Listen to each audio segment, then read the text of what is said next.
Hey there, welcome to our course on vulnerability assessment. Our goal here is to help you gain a comprehensive understanding of vulnerability assessment and tools. All right, during this course, we'll be introducing the following concepts: vulnerability assessment tools, and patch management.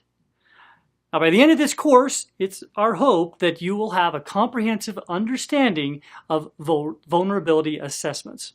Okay, let's begin with giving an introduction to vulnerability assessment. A vulnerability assessment is the process in which one can identify, quantify, and prioritize or rank the vulnerabilities in a network infrastructure or system or systems.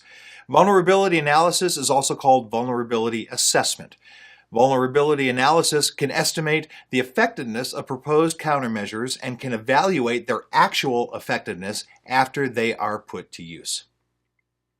According to National Information Systems Security Glossary, the systematic examination of a system to identify those critical infrastructures or related components that may be at risk from an attack, and the determination of appropriate procedures that can be implemented to reduce that risk.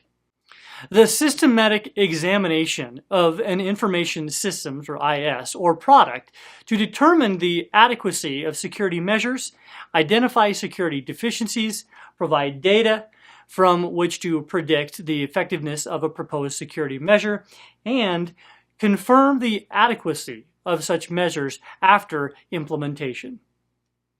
Hey, Emmett. Hey. How you doing? Vulnerabilities are the gateways through which threats are manifested. That's right. You know this. In simple words, a system or a network compromise can happen through a bug or weakness found in a system. A vulnerability assessment is a search for these bugs, weaknesses, and exposures so that you can apply a patch or fix to prevent a compromise. Something to remember though, Am, we can't rely solely on automated tools to do a pen test, as these tools work within a framework and you may get false results. Happens all the time. The professional pen tester will focus on manual methods to confirm whether the results in the vulnerability assessment report are positive or negative. Now, you can use tools as a foundation when building your report. That's right.